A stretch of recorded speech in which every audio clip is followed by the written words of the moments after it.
Have you ever wondered if you should try meal planning? Stay tuned because I've got 5 reasons why you should get started now.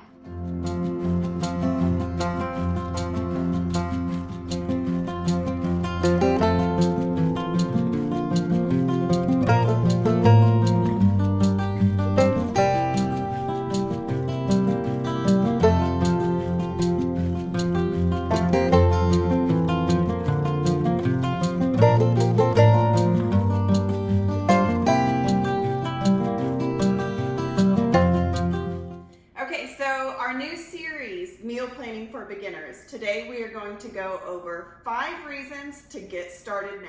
So I'm assuming that you know just kind of a broad overview of what meal planning is. And that's basically just having a plan for your meals throughout the week.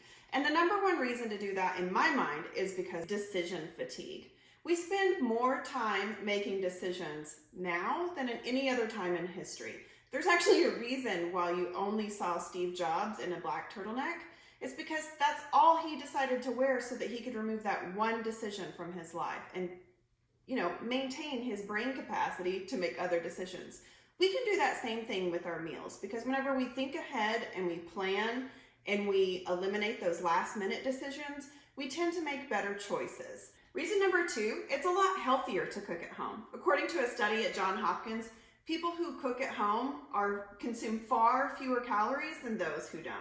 So just the sheer amount of control that you have over your food whenever you're cooking at home, you can control the amount of sugar, the amount of salt, the added cholesterol, all of those things that wind up in fast food and at restaurant food, you get to control that whenever you are eating at home more frequently, and meal planning is part of that process. This third reason you should be meal planning is because whenever you have a plan, it's visible to your whole family, which means that you get to ask for help.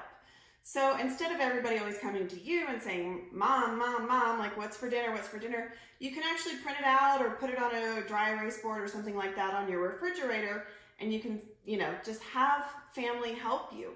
Is there any prep work that they can do? Is there anything that they can make on their own? If you have small children, even just finding something that they can do in the kitchen to help you cook dinner means that they're more likely to eat it as well. So there's lots of bonds that are formed around food and cooking and having the family help you. So don't be afraid to ask for help. Whenever you have a plan, that makes it way easier so you can really learn to dictate. No, delegate. So if this is making sense to you, go ahead and give this video a thumbs up, and let's move on to number 4. So number 4 is saving time. Like, how many times do you walk in and you're just like, trying to figure out what to cook for dinner? 5:30, 6 o'clock, it's not the best time to try to figure that out. So what helps is if you have a plan and you can save the time instead of spending so much mental energy.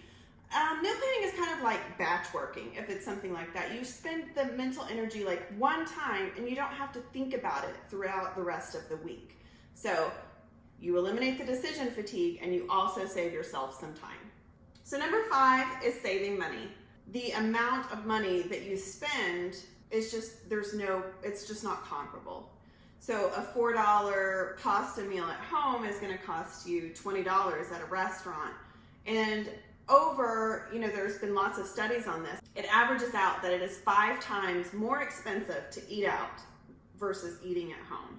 So to recap, number 1 is to eliminate decision fatigue. Number 2 is to have healthier meals. Number 3 is so that you can ask for help whenever you have a schedule. Number 4, you save time. Number 5, you save money. If you enjoyed this video, you'll love my new workshop, Get Your Shit Together. 30 minutes to a digital meal plan. The details are in the description below. Thanks for watching. Be sure to like and subscribe so you get notified of new videos every week.